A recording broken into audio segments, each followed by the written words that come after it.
So we're coming up to the warmer seasons, and often around this time we get highly motivated to jump into the garden and get our green thumbs out. Now, also that's matched with some injuries we do tend to find.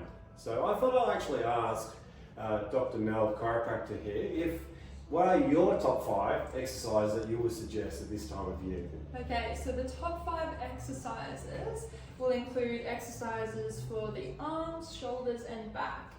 So we'll start off with some nice wrist circles, getting some movement back into the wrist.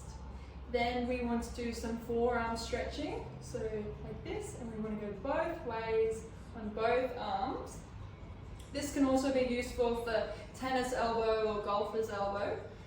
Next we want to do some shoulder circles, so shrugging up and back, like this.